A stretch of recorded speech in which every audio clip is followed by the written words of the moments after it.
Hi viewers! We've been working on upholstery a lot lately, and we wanted to share some of the tips and tricks that we came up with when sewing your own upholstery. You know, just to prove our legitimacy, this is so far is one of the seat bottom cushion cover that we stitched from Ultra Leather. So unlike the factory one, it has zippers.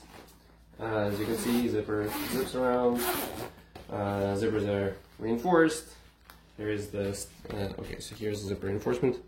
It's probably like the most janky looking part of it, to be honest. I haven't figured out how to make that look. I think it nice looks cool. Yeah, the rest looks pretty nice. As Evan would say, we're really happy with the way this cabinet came out. No offense, Evan. We think it's great when you say that. Here's the seat bottom is made of thick, whatever that's fabric that is going to be invisible because it's on the bottom. Anyway, so here are the tips and tricks about sewing zippers specifically that we discovered. And for reference, guys, zippers are considered quite challenging in the sewing world. There's a bunch of videos that are like, zippers are not that hard and you can do zippers. But so that's why we were nervous initially about zippers. But that's right. And just to be clear, zippers are not that hard. Zippers on leather and thick zippers are not as easy as those videos sometimes make them sound to be, but they're not impossible. Also, just to, for bragging rights, our zippers are not just zippers, as you probably noticed, they go around curves. So that's actually the most challenging part, is to make them go around curves. And they're YKK zippers. Well, that's just, because we want YKK zippers. Okay, so let's come over here. Here's a seat bottom that is ready to finish the zipper. I have already stitched the zipper on one side. I stitched it to this bottom part. And this is one that, like, the tip number one. Often videos make it sound like it doesn't matter from which side to start. It actually does. It's much easier to sew the zipper, like do the hard stitches first, because then you have more access. And it is harder to make it to the surface that's like a single piece around which it goes. I guess the way to think about it, if you were to open the zipper, which side would lie flat with the zipper and which side would not lie flat, where the zipper would sort of like prop up if you try to lie flat, and do the one where the zipper would prop up. In our case, this is going to be the bottom, so I already stitched it. As you can see, look really closely. Here's zipper stitched. This is the face. This is the right. Well, what's the term for it? Like the right side of the... Yeah, right side is the side that faces the user. So we always stitch zippers right side to right side. So this is the wrong side, and then the zipper is stitched to the right side. And then also notice that I have the overlocking stitch here so that the side wouldn't break. So fancy. Okay, so that part is done. I'm not gonna like show, I guess the trick is just do that first. Now, after that, we're adding the other piece. So I sewed together all these edge pieces. So this is gonna be like left hand side, back, and right hand side, and then you twist it inside out. So first I sewn them together. So here and here, they're sewn together. Also, you can see those overlocking stitches. Very pretty. Also burn in the thread ends and so they don't fray. Weld them in. And here's the other trick. Before you start stitching the zipper, it's better to put the runner in. See, I put the runner in. It's possible to put it after. It's a little bit more of a pain in the ass. And the other thing is because we're sewing it sort of right side to right side, it means that the wrong sides right now are out, and the runner actually has to be facing in, and that makes it even more annoying to put it in once stitching is done. So do it ahead. The third and maybe the most important thing, I discovered that you either spend like most time-consuming part of this, actually similarly to riveting, isn't riveting itself. It's like aligning things correctly. And so similarly to blind riveting, we will... similar to blind riveting. Similar to full riveting that is used in the construction of sling pretty much entirely. We have no experience with solid rivets, so other than, painting them. So no idea how that works, but blind riveting, right? Like you spend a lot of time collecting things, making sure everything's aligned, and then once you get the rivet gun out, it's very fast. You just button it up again, to quote Evan. So a similar thing with sewing, like pinning things together so that they all line up takes most time. unless you don't spend a lot of time, then you sew and then you have to unstitch. Again, analogy with riveting, you know, if you don't do it right, then you're gonna have to unrivet it, and that takes the most time. So spend some time pinning things, and if you don't like how they look, repin them. That will pay off in quite a bit if you don't have to, if you only have to sew one. So one way to, like, often, or at least some videos that we saw about putting in zippers, they say that once you sew one side in, the other side you just sort of open the zipper and sew it so that the fabric is not stretched. I don't think that's going to work particularly well for the seats, given that we have like pretty exact measurements as to where the corners are supposed to be. And so the trick that we came up with is, you can see here these little purple lines. So those are actually edges from our Blender model. So that's where the edge arrives to the side of the piece. And the edges on sort of the opposite faces arrive at the same spot, which means that these purple things have to line up with white things on this part. And so I'm just putting the pins through the purple things and ensuring that they're lining up.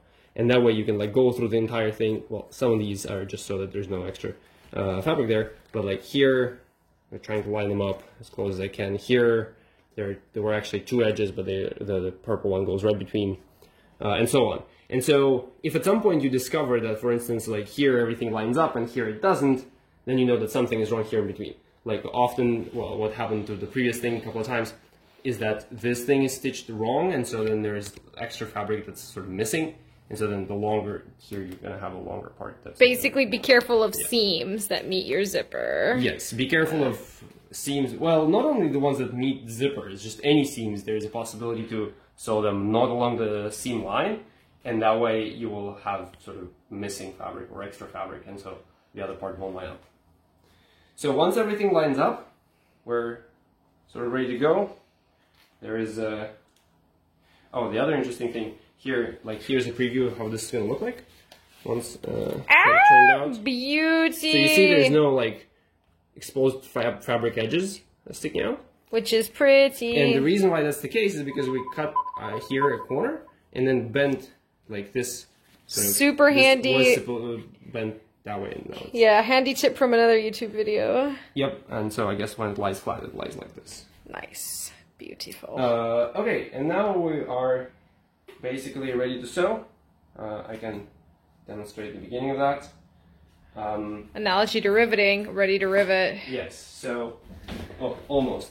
Analogy to riveting, not quite the right nozzle here, that's a regular presser foot. We're gonna swap it to one-sided presser foot. This is a special zipper foot that can be put right from the needle, but it only presses from one side. It's more convenient when your thing that you're sewing is away from the sewing machine, so you don't have to like shove it through to here. So I'm gonna put the zipper foot like this,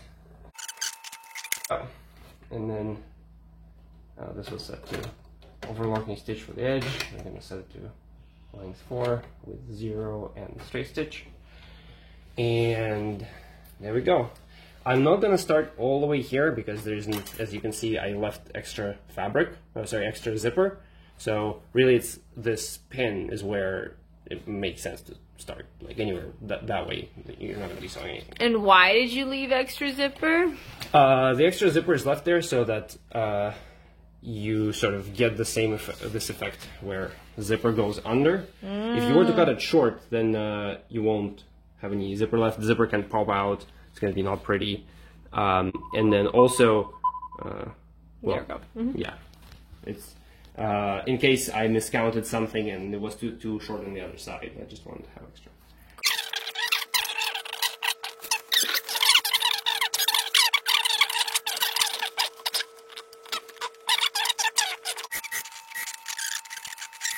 And now we stop again. Oh, okay, I've been a little bit too late.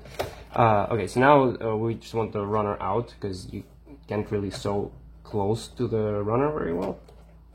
So I'm gonna move it. And the presser. Oops, I don't want to touch that. Put the presser foot up, but the needle down. So that's important so that your fabric doesn't move while you're messing with shit. Like shit and stuff. Okay, you know what? This doesn't work in this particular spot, so I'm just gonna move it further and then. And by shit, you mean our beautiful seats, By right? shit, I mean our